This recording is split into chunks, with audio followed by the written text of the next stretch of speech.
जय हिंद। आज की क्लास में हम लोग पढ़ेंगे पर्यावरण। अब पर्यावरण से कुछ ऐसे पॉइंट पढ़ेंगे जहां से आपके शिक्षक भर्ती परीक्षा में 1 से 2 नंबर पूछे जाते हैं। ठीक है, तो आइए स्टार्ट करते हैं। तो देखिए, पहला पॉइंट है आपका कि पारिस्थितिकी तंत्र। जो पारिस्थितिकी तंत्र है, इकोसिस्टम है, इस शब्द का प्रयोग सर्वप्रथम किसने किया? देखिए, बहुत ही इंपॉर्टेंट पॉइंट है कि इकोसिस्टम का शब्द का प्रयोग सर्वप्रथम किसने किया? तो देखिए, एजी टांसले और 1935 ने इसका प्रयोग किया था।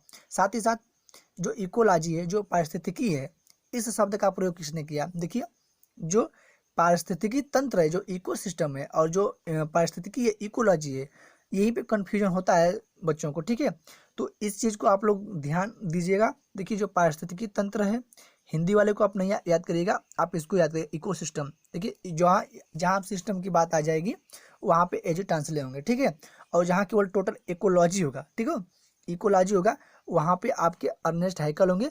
और इन्होंने 1869 में, देखिए जो डेट है ये इंपॉर्टेंट नहीं रखता है, लेकिन नाम इंपॉर्टेंट है। यहाँ से क्वेश्चन आपके एग्जाम में पूछे गए हैं। मैं प्रीवियस ईयर क्वेश्चन पेपर इसमें इंक्लूड किया हूँ, आपको मैं वहाँ पे दिखाऊंगा कि कहाँ पे ऐसे क्वेश्चन पूछे गए हैं। ठीक है, फिर बात करेंगे हम लोग गहन पारिस्थितिकी की। ठीक है, जो गहन पारिस्थितिकी है, डीप इकोलॉजी है, इसके जनक कौन है?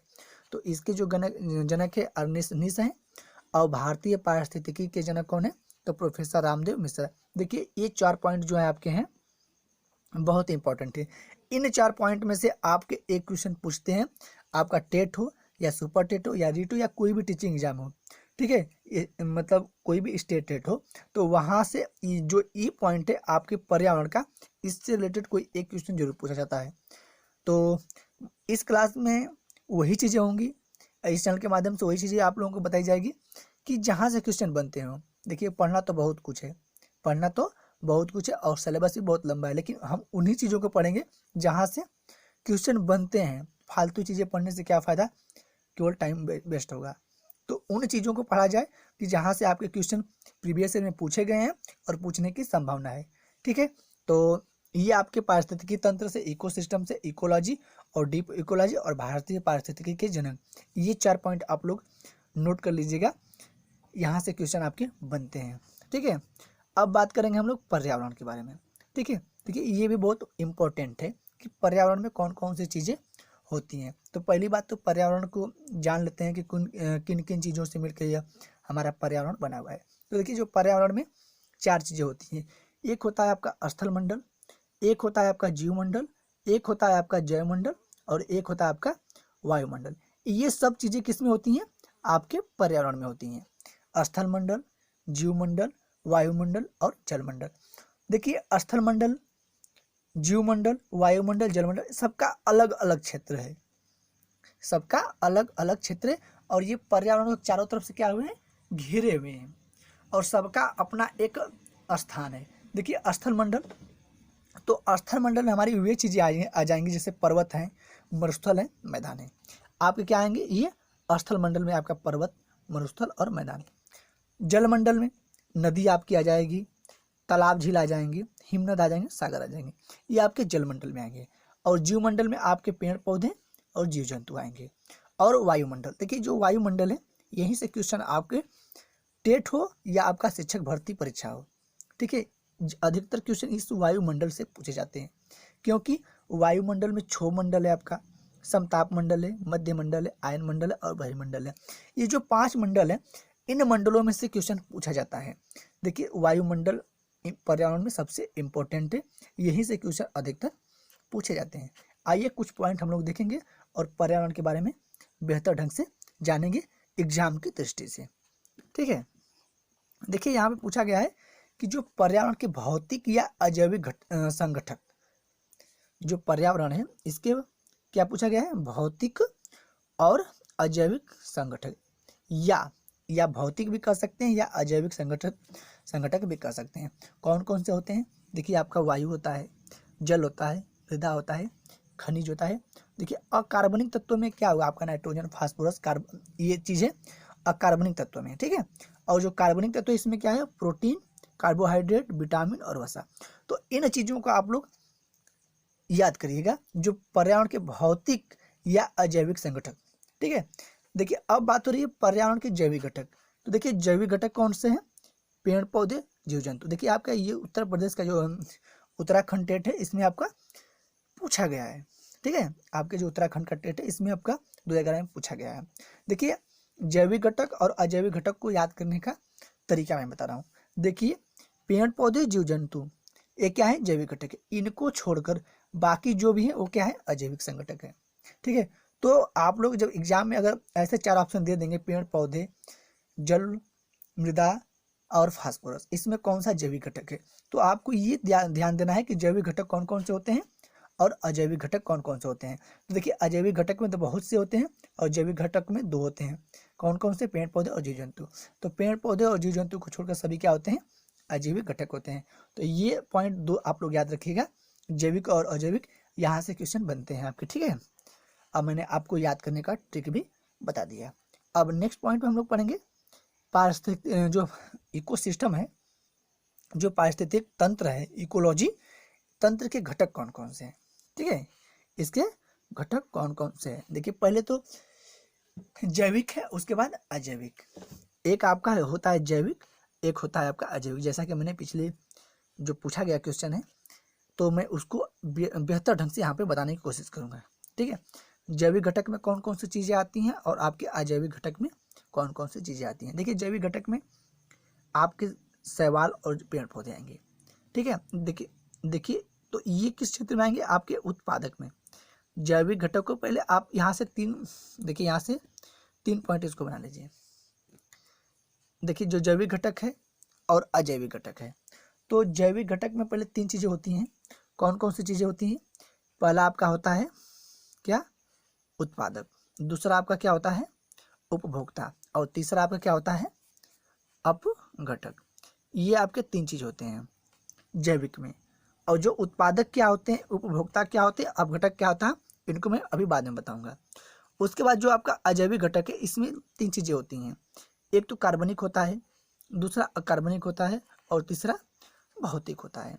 ये चीज़ें किस में होती हैं, ये चीज़ें होती हैं आपकी अजैविक में। जैसा कि मैंने आपको बताया कि जो कार्बनिक चीज़ें हैं, अकार्बनिक चीज़ें हैं, भौतिक चीज़ें हैं, ये आपके अजैविक हैं। और जैविक में मैंने आपको बताया कि जीव जंतु और पेड़ पौधे ये जैविक हैं। तो मैं अब इनको विस्तार से बता रहा हूँ आपको। देखिए पहले हम लोग बात कर लें जैविक की। क्या बात करें, जैविक के बारे में। तो जैविक में देखिए एक उत्पादक होता है, एक उपभोक्ता होता है और एक अपघटक होता है। जो शैवाल होते हैं, पेड़ पौधे होते हैं, ये क्या होते हैं, उत्पादक होते हैं। जीव जंतु और मनुष्य क्या होते हैं, ये उपभोक्ता होते हैं। और कवक जीवाणु क्या होते हैं, ये अपघटक होते हैं। एक तरह से इनका जो ये इनका ऐसे आप एरो बना दीजिए। देखिए जो अपघटक होते हैं ये किस पे निर्भर होते हैं, उपभोक्ता पे। और जो उपभोक्ता होते हैं ये किस पे निर्भर होते हैं, आपके उत्पादक पे, ठीक है। इसके लिए मैं एक अलग से वीडियो स्पेशल बताऊंगा जहां उत्पादक, उपभोक्ता और अपघटक के बारे में 2-3 मिनट की वीडियो रहेगी, वहां से आपके 1 नंबर क्लियर हो जाएंगे, ठीक है। तो आइए अब नेक्स्ट देखते हैं अजैविक घटक के बारे में। देखिए अजैविक में आपकी 3 चीज़ें हैं। कार्बनिक में आपको वो चीज़ें इंक्लूड जैसे वसा, प्रोटीन, कार्बोहाइड्रेट, हार्मोन्स और यूरिया, ये आपके किस में है, ये सब कार्बनिक में इंक्लूड है। अकार्बनिक में आपके अकार्बनिक तत्व हैं, मिट्टी, चट्टान, खनिज और आदि चीज़ें हैं। और भौतिक विज्ञान में जो भौतिक है इसमें वायु, आर्द्रता, तापमान, प्रकाश और वायुमंडलीय दाब आदि चीज़ इंक्लूड है। तो ये आपका भौतिक में, और ये सब क्या बात है आपकी अकार्बनिक में। अब आइए कुछ और पॉइंट देखते। देखिए अगला पॉइंट है कि प्रकृति का मेहतर सफाई कर्मी। जैसा कि मैंने आपको बताया था अपघटक के बारे में। देखिए जो प्रकृति का मेहतर या सफाई कर्मी जीवाणु और कवक होते हैं। और जो जीवाणु कवक हैं एक कौन से हैं, ये अपघटक होते हैं। क्यों होते हैं, मैंने बताया था ना कि मनुष्य होते हैं उन पर निर्भर होते हैं अपघटक। ये चीज़ें क्या करते हैं, उनको साफ करते हैं, नष्ट करते हैं। चील, बाज, कौवा ये क्या करते हैं, अपघटक होते हैं, जो जीवाणुओं को या जो भी प्रदूषण चीज़ें हैं, मृत शरीर या उसको क्या करते हैं, वो लोग नष्ट करते हैं। उसके लिए मैं एक स्पेशल वीडियो आप लोगों को बनाऊंगा, वो बहुत इंपॉर्टेंट है, ठीक है। यहाँ पे तो बस थोड़ी सी हमने बता दिया, लेकिन उसके लिए मैं एक स्पेशल वीडियो बनाऊंगा 5 मिनट की, जहाँ पे आपके 1 नंबर क्लियर होते हैं और वहाँ से क्वेश्चन बनते हैं आपके। देखिए अब पॉइंट है कि पारिस्थितिकी तंत्र में ऊर्जा का सर्वोत्तम स्रोत क्या है। देखिए ये आपका मोस्ट इंपॉर्टेंट क्वेश्चन है, देख लीजिए 3 साल पूछा है, 17 में पूछा है, 15 में पूछा है और 11 में पूछा है। तो आप समझ सकते हैं कि मैं कौन से क्वेश्चन आपको यहाँ पे प्रैक्टिस करा रहा हूँ, किस चीज़ों के बारे में बता रहा हूँ, किस पॉइंटों के बारे में बता रहा हूँ। ये पॉइंट आप खुद समझ सकते हैं कि कितना इंपॉर्टेंट है आपके एग्जाम की दृष्टि से। देखिए यूपी टेट में पूछा है 2017 में, हरियाणा टेट 2015 में और बिहार टेट 2011 में। पारिस्थितिकी तंत्र में ऊर्जा का सर्वोत्तम स्रोत क्या है। देखिए जब भी ऊर्जा का सर्वोत्तम स्रोत है तो एक ही चीज़ है, सोलर सिस्टम, एक ही चीज़ याद होना चाहिए, सौर ऊर्जा। ठीक है, सौर ऊर्जा। तो ये आपका हो गया सौर ऊर्जा। आइए कुछ और पॉइंट देखते हैं। देखिए ये है उत्पादक, उपभोक्ता, अपघटक या अपमार्जक। मैंने अभी बताया था ना कि क्वेश्चन बनते हैं यहाँ से। देखिए उत्पादक क्या होते हैं, हरे पेड़ पौधे सवाल, देखिए आपके उत्तराखंड टेट 2011 में पूछा गया है। उपभोक्ता कौन से होते हैं, जीव जंतु और मनुष्य होते हैं। और अपघटक क्यों होते हैं, आपके जीवाणु और कवक होते हैं। ये भी आपके उत्तराखंड टेट 2011 में पूछा गया है। तो ये चीज़ बहुत ही इम्पोर्टेंट है। ठीक है, आप लोगों को नोट कर लीजिएगा, आपकी एग्जाम की दृष्टि से मैं यहाँ पे बता रहा हूँ। देखिए प्रकृति द्वारा निर्मित पारिस्थितिकी तंत्र। देखिए एक होता है प्रकृति द्वारा और एक होता है मानव निर्मित द्वारा। ठीक है, तो इन चीज़ों को मैं आपको बता रहा हूँ यहाँ पे। ये एग्जाम में पूछे तो आप इसको कैसे गेस कर पाएंगे कि कौन सा कृत्रिम मानव द्वारा है और कौन निर्मित, कौन सा आपका प्रकृति द्वारा। देखिए जो प्रकृति द्वारा निर्मित है उसमें मानव का कोई लेना देना नहीं होता। जैसे नदी, सोचिए नदी कौन बनाता है, ये तो प्रकृति की देन है। तालाब, झील, घास का मैदान और वन, ये क्या सब है, ये सभी चीजें क्या है, प्रकृति की देन है। लेकिन जो मानव निर्मित है परिस्थितिकी तंत्र में, इसमें देखिए धान का खेत, धान हम बोते हैं, पार्क सुंदर हम बनाते हैं, बगीचा हम लगाते हैं, और एक्वेरियम में एक ये भी एक गार्डन है। ठीक है, जहाँ से बहुत से प्रजातियां होती हैं पेड़ पौधों की। तो ये चीज हो गया आपका प्रकृति द्वारा निर्मित पारिस्थितिक तंत्र और कृत्रिम मानव द्वारा निर्मित पारिस्थितिकी तंत्र, जिसको कृत्रिम कहते हैं या मानव द्वारा निर्मित। तो ये आपके हो गए प्रकृति द्वारा और मानव निर्मित या कृत्रिम पारिस्थितिकी तंत्र के बारे में। नेक्स्ट पॉइंट है पारिस्थितिकी तंत्र को। देखिए यहाँ पे बताया गया है कि कौन कौन से पारिस्थितिकी तंत्र हैं। देखिए एक प्राकृतिक पारितंत्र और एक मानव द्वारा। यहाँ पे देखिए इसका डायग्राम बनाकर अच्छे ढंग से समझाया गया है कि जो प्राकृतिक पारितंत्र हैं वो कौन से हैं। देखिए जो घास का मैदान है, आपका वन है, नदियाँ हैं, सागर है, ये क्या है, ये सब प्राकृतिक पारितंत्र हैं। और जो मानव द्वारा निर्मित जो पारितंत्र हैं, पार्क, बगीचा, धान का खेत, कृत्रिम झील, देखिए नहर भी बनाई जाती है, तालाब भी बनाए जाते हैं, जो छोटा तालाब होता है डैम में बनाया जाता है, और एक्वेरियम, ये जो एक्वेरियम है इसको भी बनाया जाता है। अब देखेंगे हम लोग, देखिए जो प्राकृतिक पारितंत्र इसमें दो तरह के होते हैं, एक तो होता है स्थलीय, एक होता है जलीय। देखिए जो स्थलीय होता है, स्थल में क्या होगा, घास होंगे, वन होंगे, जंगल होंगे, और जलीय में जल से संबंधित यानी नदियाँ होंगी, तालाब, झील होंगे और समुद्र और सागर होंगे। तो ये हो गया आपका पारिस्थितिकी तंत्र के बारे में। अब कुछ पॉइंट यहाँ पे देखते हैं हम लोग। देखिए सबसे अस्थायी पारिस्थितिकी तंत्र। देखिए जब अस्थायी की बात आए तो जो समुद्र और सागर होते हैं ये क्या होते हैं, अस्थायी होते हैं। लेकिन जो नदियाँ होती है अस्थायी होती हैं, नहीं होती, इनका पानी सूख जाता है। तो जो जिसका पारिस्थितिकी तंत्र अस्थायी हो, नष्ट न हो। ठीक है, जैसे समुद्र पानी घट सकता है लेकिन खत्म नहीं हो सकता, नदियों का पानी, नहरों का पानी क्या होगा, खत्म हो सकता है। ठीक है, सूख सकता है। तो जो अस्थायी पारिस्थितिकी तंत्र की बात है तो समुद्र और सागर आपके दो। देखिए खाद्य श्रृंखला में ऊर्जा का प्रभाव। देखिए जो खाद्य श्रृंखला होता है इसमें ऊर्जा का प्रभाव कैसा होता है, एक देशी होता है। और खाद्य जाल में, देखिए खाद्य श्रृंखला और खाद्य जाल, खाद्य जाल में जब ऊर्जा का प्रभाव होगा तो ये क्या होता है, बहुदेशीय होता है। ठीक, अब आइए हम लोग खाद्य श्रृंखला के बारे में कुछ जान लेते हैं। देखिए ये एक आपका खाद्य श्रृंखला, ये क्या आपका खाद्य श्रृंखला। अब खाद्य श्रृंखला में आपको मैं बता रहा हूँ, एक होता है स्थलीय पारिस्थितिकी तंत्र, एक होता है जलीय पारिस्थितिकी तंत्र। देखिए जो स्थलीय होता है इसमें आपके घास होते हैं जिसको उत्पादक कहते हैं, टिड्डा, मेढक, सांप, गिद्ध, ये क्या है आपके, ये स्थलीय पारिस्थितिकी तंत्र हैं। और जलीय पारिस्थितिकी तंत्र में कौन से आते हैं, शैवाल आएंगे, जलीय पिप्सू आएंगे, छोटी मछलियाँ, बड़ी मछलियाँ, बगुला, बत्तख, सारस, ये आपके क्या आएंगे, जलीय पारिस्थितिकी तंत्र के। ठीक है, अब देखिए कुछ पॉइंट यहाँ पे, ऑरिजिन ऑफ स्पीसीज क्या है आपका, स्पीसीज, ऑरिजिन ऑफ स्पीसीज के लेखक कौन है।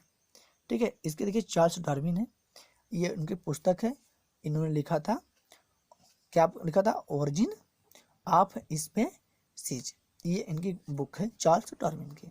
देखिए आपका ये यूपीटर 2017 में और हरियाणा टेट 2015 में पूछा गया है। उसके बाद फिलोसफी जूलॉजिकल, जो आपका फिलोसफी जूलॉजिकल है, इसके लेखक कौन है। तो देखिए इसके लेखक क्या है आपके, लेमार्क। देखिए जो पुस्तक होती है आपके ईवीएस पोर्शन में पूछे जाते हैं, ऐसा नहीं है कि आपके सीडीपी में ही पूछे जाएंगे, ईवीएस से भी पूछे जाते हैं। देख लीजिए 2017 में आपका पूछा गया है और हरियाणा में 2015 पूछा गया है। तो कुछ ऐसे ये बुक्स के नाम है कि जहाँ से आपको पूछे जाते हैं। वैसे तो बहुत से बुक हैं लेकिन इम्पोर्टेंट नहीं है, जो इम्पोर्टेंट मैं आपको वहाँ पे बता रहा हूँ। ठीक है, उसके बाद हम लोग देखेंगे कुछ प्रमुख सिद्धांत हैं, सिद्धांत से भी क्वेश्चन बनते हैं आपके एग्जाम में, तो आप लोग इनको भी देख लीजिए। मूल रूप से देखिए यही 3 सिद्धांत हैं जो लेमार्क का इन्होंने दिया था, लेमार्कवाद का सिद्धांत। तो याद करने का तरीका, लेमार्क है तो लेमार्क होंगे, डार्विन है तो चार्ल्स डार्विन है इसका, और उत्परिवर्तनवाद तो हुगो डी ब्राइट। इसको याद करने की कोई जरूरत नहीं है, क्योंकि लेमार्क में देखिए लेमार्कवाद में लेमार्क नाम आए, डार्विनवाद में डार्विन नाम है, और उत्परिवर्तनवाद में ये बचा आपका तो हुगो डी ब्राइट। तो आप इसको अच्छे ढंग से पहचान पाएंगे। तो ये देखिए 3 प्रमुख सिद्धांत हैं और इन्हीं तीनों में क्वेश्चन आपके एक बनते हैं आपके परीक्षा में। ठीक है, तो इस चीज़ को आप लोग नोट कर लीजिएगा। अब देखिए बात करेंगे हम लोग पारिस्थितिकी तंत्र का आतंकवादी वृक्ष कौन सा है। देखिए आतंकवादी वृक्ष जब भी पूछा जाए आपके पारिस्थितिकी तंत्र का, तो एक ही है आपका सफेदा, जिसको हम लोग क्या कहते हैं, यूकेलिप्टस। देखिए यूकेलिप्टस आपके एग्जाम में दिया तो आप कंफ्यूज हो जाएंगे, सफेदा इसका शुद्ध हिंदी है। ठीक है, तो आप लोग इसको ध्यान में रखिएगा। अब देखिए किसानों का मित्र, केचुआ और जो सांप होते हैं क्या होते हैं आपके, किसानों के क्या होते हैं, मित्र होते हैं। अब बात करेंगे जलीय चक्र को नियंत्रित कैसे करते हैं। ठीक है, जो जलीय चक्र है इसको नियंत्रण करने के लिए आप क्या करेंगे, वन लगाएंगे। देखिए खाद्य श्रृंखला का क्रम कैसा होता है, मैंने आपको बताया था, उत्पादक, उपभोक्ता और अपघटक, ऐसे इसका एरो आप कर सकते हैं या आप ऐसे भी कर सकते हैं। देखिए मैंने ऐसे इसलिए किया कि जो जो अपघटक होते हैं उपभोक्ता पर निर्भर होते हैं और जो उपभोक्ता होते हैं वो उत्पादक पर निर्भर होते हैं। ठीक है, तो मैंने एरो ऐसे लगाया। अब नेक्स्ट पॉइंट है कि घास स्थलीय पारिस्थितिक तंत्र में खाद्य श्रृंखला का सही क्रम कौन सा है। देखिए बात यहाँ पे किसकी हो रही है, घास स्थलीय पारिस्थितिक तंत्र की, इसका सही क्रम क्या है। देखिए जो बाज होता है वो सर्प पर निर्भर होता है, जो सर्प है वो मेढक पर निर्भर होता है, और जो मेढक है वो टिड्डों पर निर्भर होता है, और जो टिड्डे ये घास पर निर्भर होता है। ठीक है, तो घास जो घास है इसको कौन खाता है, टिड्डा खाता है, टिड्डों को कौन खाता है, मेढक खाता है, और मेढक को कौन खाता है, सर्प खाता है, और सर्प को कौन खाता है, बाज खा जाता है। तो इस चीज को आप लोग, इसका सही क्रम यही है। ठीक है, घास, टिड्डे, मेढक, सर्प और बाज, ये घास स्थलीय पारिस्थितिक तंत्र के खाद्य श्रृंखला का सही क्रम है। अब है कि पारिस्थितिकी तंत्र में ऊर्जा का पिरामिड सदैव सीधा होता है, ये तो इम्पोर्टेंट नहीं, वेरी इंपॉर्टेंट क्वेश्चन है। ठीक है, जो पारिस्थितिकी तंत्र है ऊर्जा का पिरामिड कैसा होता है, तो यह सदैव क्या होता है आपका, सीधा होता है, सदैव आपका सीधा होता है। ये सीटेट में भी क्वेश्चन पूछे जाते हैं। तो ये थे आज के कुछ क्वेश्चन जो कि आपके शिक्षक भर्ती परीक्षा हो या शिक्षक पात्रता परीक्षा हो उसके लिए बहुत इंपॉर्टेंट है। और बस इतने आप इस एक क्लास को देख लेंगे तो यहाँ से आपके 1 से 2 नंबर आपके एग्जाम में बढ़ जाएंगे। केवल इस क्लास को आप लोग देख लेंगे तो 1-2 नंबर बढ़ जाएंगे। और ऐसे ही क्लासेज में हर रोज लेकर आऊँगा कि जहाँ से आपके 1-2 नंबर डेली के डेली क्लियर हो। ठीक है, तो ये क्लास अगर आपको अच्छी लगी तो लाइक करें, कमेंट करें, दोस्तों को शेयर करें और सब्सक्राइब करके बेल आइकन दबाना ना भूलें। तो बस आज के लिए बस इतना ही। जय हिंद, जय भारत।